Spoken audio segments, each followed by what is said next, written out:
Família Crescer, a paz do Senhor. Continuando a nossa leitura bíblica, 2 Reis, capítulo 5. Naamã, comandante do exército do rei da Síria, era muito respeitado e honrado pelo seu senhor, pois por meio dele o Senhor dera vitória à Síria. Mas esse grande guerreiro ficou leproso. Ora, tropas da Síria haviam atacado Israel e levado cativo uma menina que passou a servir a mulher de Naamã. Um dia ela disse à sua senhora: se o meu senhor procurasse o profeta que está em Samaria, ele o curaria da lepra.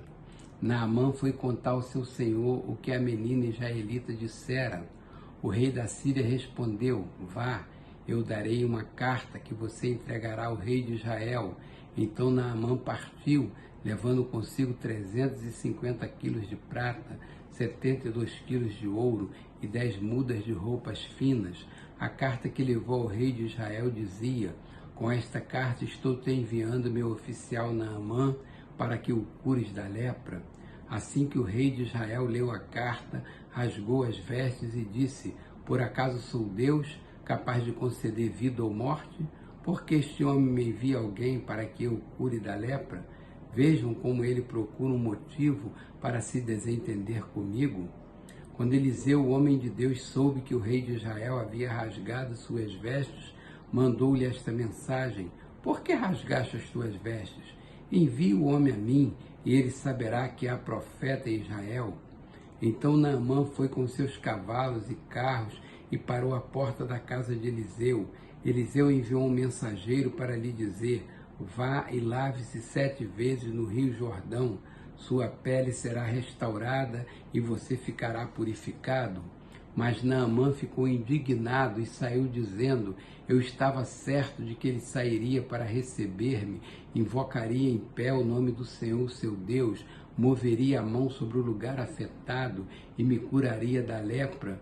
Não são os rios de Abana e Farfá em Damasco melhores do que todas as águas de Israel? Será que não poderia lavar-me neles e ser purificado? E foi embora dali furioso. Mas os seus servos lhe disseram: meu pai, se o profeta tivesse pedido alguma coisa difícil, o Senhor não faria, quanto mais quando ele apenas diz que se lave e será purificado. Assim ele desceu ao Jordão, mergulhou 7 vezes conforme a ordem do homem de Deus e foi purificado. Sua pele tornou-se como a de uma criança. Então Naamã e toda a sua comitiva voltaram à casa do homem de Deus. Ao chegar diante do profeta, Naamã lhe disse: agora sei que não há Deus em nenhum outro lugar senão em Israel. Por favor, aceite um presente do teu servo. O profeta respondeu: juro pelo nome do Senhor a quem sirvo, que nada aceitarei. Embora Naamã insistisse, ele recusou e disse: Naamã, já que não aceitas o presente, ao menos permite que eu leve 2 mulas carregadas de terra, pois teu servo nunca mais fará holocaustos e sacrifícios a nenhum outro Deus senão ao Senhor, mas que o Senhor me perdoe por uma única coisa: quando meu Senhor vai adorar no templo de Rimom, eu também tenho que me ajoelhar ali, pois ele se apoia em meu braço. Que o Senhor perdoe o teu servo por isso. Disse Eliseu: vá em paz. Quando Naamã já estava a certa distância, Geazi, servo de Eliseu, o homem de Deus, pensou: meu senhor foi bom demais para Naamã, aquele arameu, não aceitando o que ele lhe ofereceu. Juro pelo nome do Senhor que correrei atrás dele para ver se ganha alguma coisa. Então Geazi correu para alcançar Naamã, que, vendo-se aproximar, desceu da carruagem para encontrá-lo e perguntou: está tudo bem? Geazi respondeu: sim, tudo bem. Mas o meu senhor enviou-me para dizer que 2 jovens discípulos dos profetas acabaram de chegar vindo dos montes de Efraim. Por favor, deles 35 quilos de prata e 2 mudas de roupas finas. Claro, respondeu Naamã, leve 70 quilos. Ele insistiu com Geazi para que os aceitasse e colocou os 70 quilos de prata em 2 sacolas com as 2 mudas de roupa, entregando tudo a 2 de seus servos, os quais foram à frente de Geazi, levando as sacolas. Quando Geazi chegou à colina onde morava, pegou as sacolas das mãos dos servos e as guardou em casa, mandou os homens de volta e eles partiram. Depois entrou e apresentou-se ao seu senhor Eliseu, e este perguntou: onde você esteve, Geazi? Geazi respondeu: teu servo não foi a lugar nenhum. Mas Eliseu lhe disse: você acha que eu não estava com você em espírito, quando o homem desceu da carruagem para encontrar-se com você? Este não era o momento de aceitar prata nem roupas, nem de cobiçar olivais, vinhas, ovelhas, bois, servos e servas. Por isso a lepra de Naamã atingirá você e os seus descendentes para sempre. Então Geazi saiu da presença de Eliseu, já leproso, parecendo neve. Capítulo 6. Os discípulos dos profetas disseram a Eliseu: como vês, o lugar onde nos reunimos contigo é pequeno demais para nós. Vamos ao rio Jordão, onde cada um de nós poderá cortar um tronco para construirmos ali um lugar de reuniões. Eliseu disse: podem ir.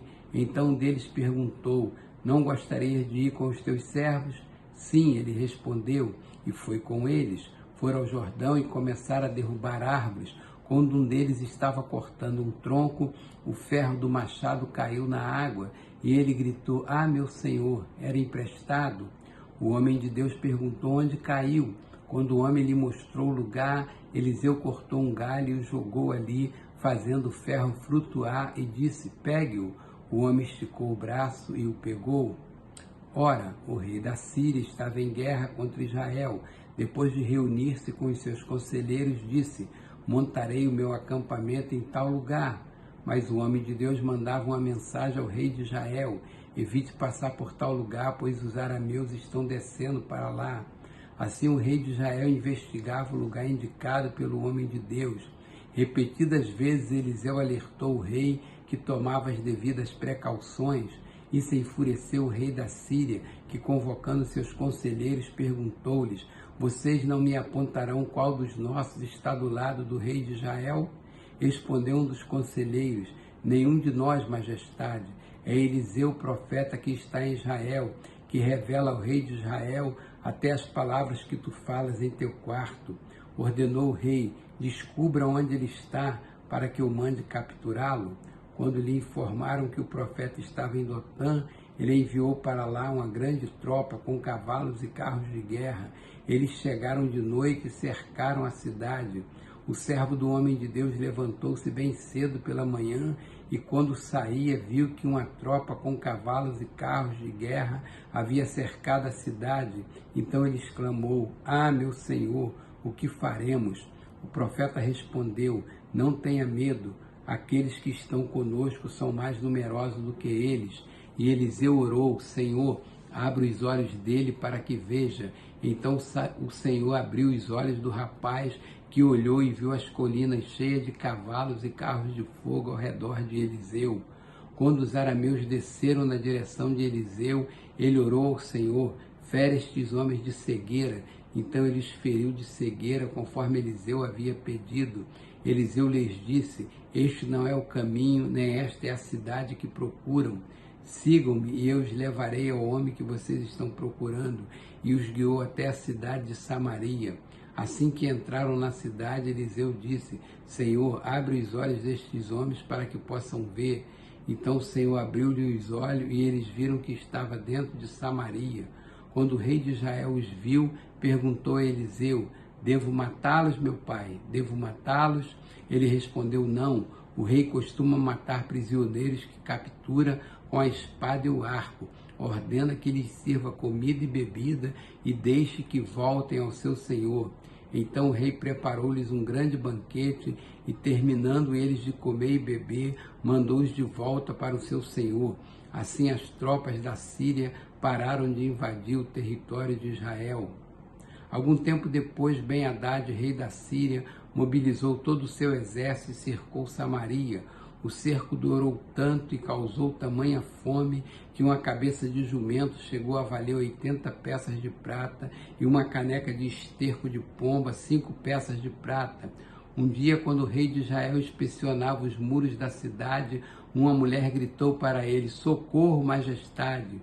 O rei respondeu: se o Senhor não a socorrer, como poderei ajudá-la? Acaso há trigo na eira ou vinho no tanque de prensar uvas? Contudo, ele perguntou: qual é o problema? Ela respondeu: esta mulher me disse: vamos comer o seu filho hoje e amanhã comeremos o meu. Então cozinhamos o meu filho e comemos. No dia seguinte eu disse a ela que era a vez de comermos o seu filho, mas ela o havia escondido. Quando o rei ouviu as palavras da mulher, rasgou as próprias vestes. Como estava sobre os muros, o povo viu que ele estava usando pano de saco por baixo, junto ao corpo, e ele disse: Deus me castigue com todo rigor, se a cabeça de Eliseu, filho de Safate, continuar hoje sobre seus ombros. Ora, Eliseu estava sentado em sua casa, reunido com as autoridades de Israel.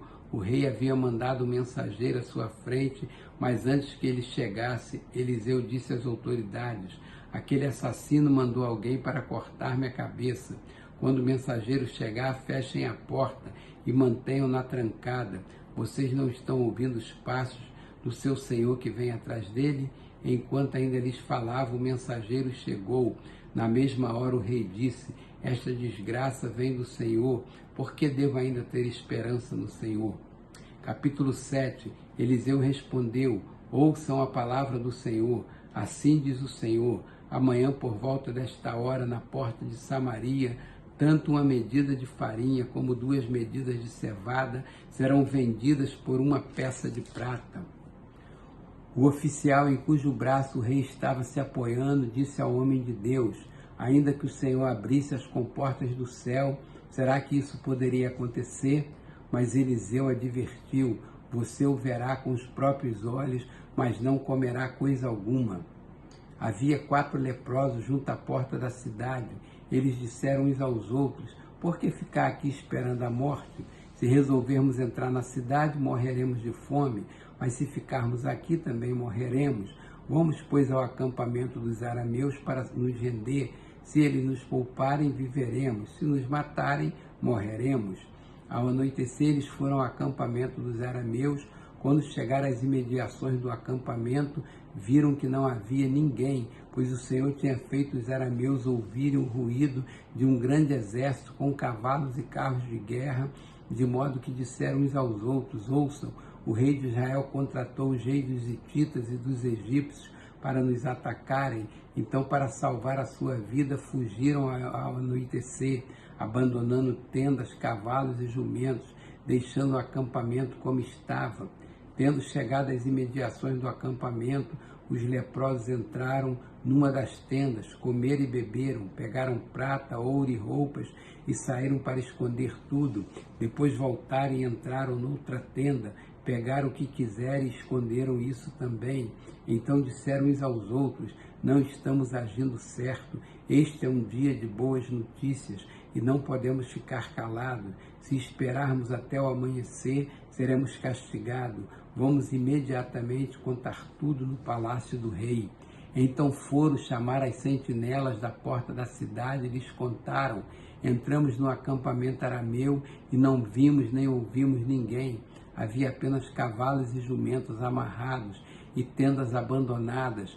As sentinelas da porta proclamaram a notícia e ela foi anunciada dentro do palácio. O rei se levantou de noite e disse aos seus conselheiros: eu explicarei a vocês o que os arameus planejaram. Como sabem que estamos passando fome, deixaram o acampamento e se esconderam no campo, pensando: com certeza eles sairão, e então os pegaremos vivos e entraremos na cidade. Um de seus conselheiros respondeu: manda que alguns homens apanhem 5 dos cavalos que restam na cidade. O destino desses homens será o mesmo de todos os israelitas que ficarem. Sim, como toda esta multidão condenada. Por isso vamos enviá-los para descobrir o que aconteceu. Assim que prepararam 2 carros de guerra com seus cavalos, o rei os enviou atrás do exército arameu, ordenando aos condutores: vão e descubram o que aconteceu. Eles seguiram as pegadas do exército até o Jordão e encontraram todo o caminho cheio de roupa e armas que os arameus haviam deixado para trás enquanto fugiam. Os mensageiros voltaram e relataram tudo ao rei. Então o povo saiu e saqueou o acampamento dos arameus. Assim, tanto uma medida de farinha como 2 medidas de cevada passaram a ser vendidas por uma peça de prata, conforme o Senhor tinha dito. Ora, o rei havia posto o oficial em cujo braço tinha se apoiado como encarregado da porta da cidade. Mas quando o povo saiu, atropelou-o junto à porta, e ele morreu, conforme o homem de Deus havia predito. Quando o rei foi à sua casa, aconteceu conforme o homem de Deus dissera ao rei: amanhã por volta desta hora, na porta de Samaria, tanto uma medida de farinha como 2 medidas de cevada serão vendidas por uma peça de prata.